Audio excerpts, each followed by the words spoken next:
Untungnya untuk bahasa Kroasia nggak ada proses dubbingnya sih. Mantap. Semua bisa. Keren. Enggak, kayaknya kalau aku ngulang lagi juga sulit. Iya, thank you ya. Gitu. Untuk proses dubbing cukup singkat waktu itu. Yang kita dubbing itu VO yang di depan film ya. Iya. Kalimat sakralnya sore, tahu nggak apa senja itu menyenangkan? Itu di dubbing. Itu.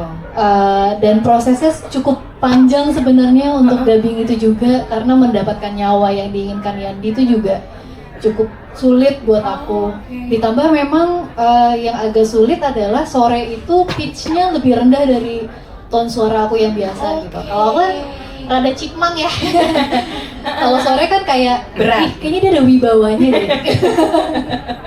Itu juga yang mungkin menyebabkan saya dan Mbak Mita menangis di mobil. Dia pertama kali saya memperdengarkan Mbak Mita lagu Terbuang Dalam Waktu dan bilang, "Mit, ini kita pakai di film kita ya?" Itu di parkiran sebelum kita meeting. Dengar dan berdua cengeng banget nangis gitu. Karena merasa inline sekali kita mau bicara tentang itu. Saya merasa dulu LDR sama istriku, sama pacarku gitu. Jadi ada rasa memperjuangkan bagaimana bisa menikahinya dan bersama selamanya. Tapi setelah menikah tuh ternyata perjuangannya nggak selesai. Waktu pacaran saya memperjuangkan bisa bersamanya, ternyata setelah nikah kita berjuang bersama mengarungi waktu. Gitu. Udah, kemudian waktu jadi film, bagian yang tidak hilang dari, yang tidak mungkin terlewatkan kalau kita membahas pernikahan dan relasi itu, waktu. Udah, coba diterjemahkan jadi cerita. Copy paste. Copy paste. Mbak Mita retweet. Iya, lebih tepatnya memang sempat ada memang mempertanyakan sore itu melawan apa sih gitu. Maksudnya kalau kita mau bicara soal kita tuh sedang menjalani apa gitu ya, kita bicara tentang hubungan gitu. Ya, yang kita lewati adalah salah satunya adalah waktu gitu, dan itu masuk ke dalam penceritaan Yandi. Dan akhirnya ada Terbuang Dalam Waktu juga. Jadi fun fact, Yandi senang banget driving, senang banget nyetir. Karena ketika dia nyetir, dia punya sambil dengerin musik, lagu kenceng gitu, dia mulai kepikiran banyak sekali adegan gitu. Buat film yang mana nggak tahu, adegannya dulu aja gitu. Nah, salah satu triknya kemudian adalah dia ngajak saya kayak, "Mit, dengerin lagu ini." Terus dia cerita, dia pitching sebenarnya. Gimana? Oke, bukan lagunya. Saya udah nangis-nangis, aduh bagus banget lagi gitu. Dan ya Ini invoice-nya. Nangisnya double, langsung nangis. Boleh ada di film ya, Mit? Iya. Punya playlist sendiri. Bara Suara dan Aditya Sofyan adalah musisi yang paling banyak lagunya di dalam playlist itu gitu, karena mengiringi banyak sekali proses development, punya perasaan-perasaan yang ketemu antara musik sama ceritanya gitu. Gusur. Iya, jadi kita kerjasama sama salah satu produser di Kroasia namanya Spomen Kasaraga. Bisa dibilang salah satu produser yang sangat senior dan sangat support sama kita. Waktu dia pelajari tentang naskahnya, kemudian dia lihat pemain sore itu siapa aja, dia cek Sheila dan Dion, kemudian dia lihat filmografinya Yandi, dia merasa bahwa oh ini adalah nama besar, bahkan IP sore Sedari Masa Depan pun udah banyak sekali dikenal.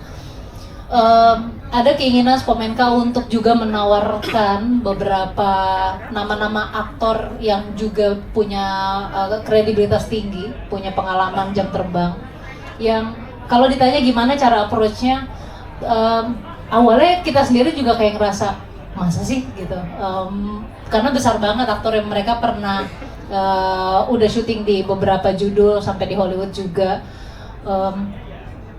Ternyata ketika ngobrol, diskusinya sederhana sekali, menghubungi Goran Bogdan video call gitu, dan kayak ngobrol teman aja gitu. Dia udah baca cerita, jadi sebelum ngobrol sama saya dia udah baca skripnya dan dia suka gitu, dan udah nggak pakai banyak sekali pertanyaan, dia langsung mau, dan udah langsung saya teruskan ke Yandi, dan terjadilah proses reading gitu, saling berbagi statement dari film itu sendiri gitu, dan juga ketemu sama Sheila dan Dion. Begitupun juga dengan Lara Nikish gitu.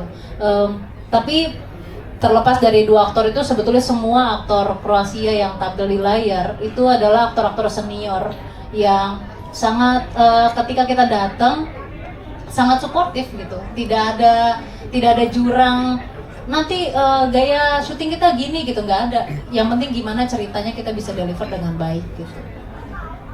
Jadi proses komunikasinya juga lancar sekali sampai akhirnya mereka bisa main ya. Iya. Oh, dan mainnya juga asik banget ya, ngeblend banget. Itu apa namanya, chemistry-nya sama Jonathan sama si Carlo luar biasa loh. Romance banget. Sempet takut sebelumnya karena kayak gimana ya kolaborasi Iya. dengan aktor Kroasia, budaya kerjanya beda nggak ya, Iya. deg-degan setengah mati. Kita datang 2 minggu atau 3 minggu ya? 2 minggu. 2 minggu sebelum syuting, aktor duluan bersama saya untuk reading dengan mereka. Kaget sekali kita karena dari reading demi reading beda pemain ketemu, coba ternyata cara kerjanya sama kayak di Indonesia. Gitu, kita disatukan, kita berbeda sekali bahasanya, kulturnya, tapi disatukan oleh kecintaan yang sama sama skripnya.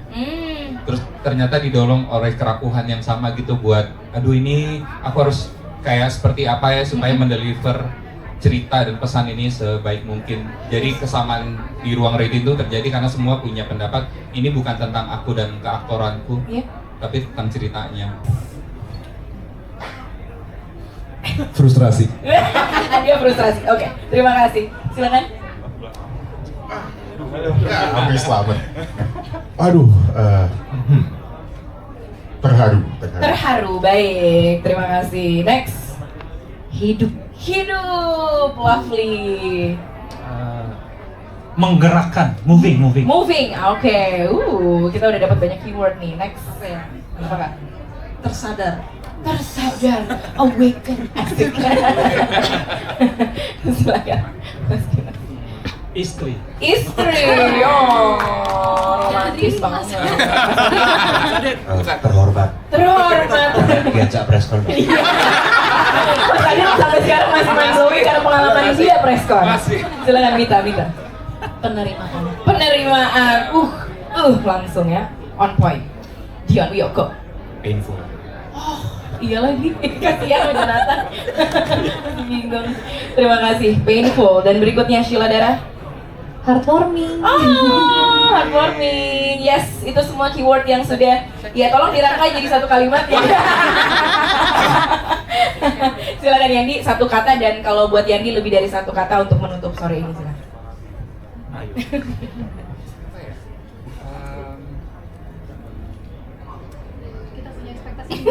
Iya. Dia lagi ngejahit kata-kata yang tadi. Iya, saya keyword bingung tadi. nih apa ini untuk menutupnya ya. Iya. Oke. Menonton sore itu adalah pengalaman merasakan dicintai tanpa syarat.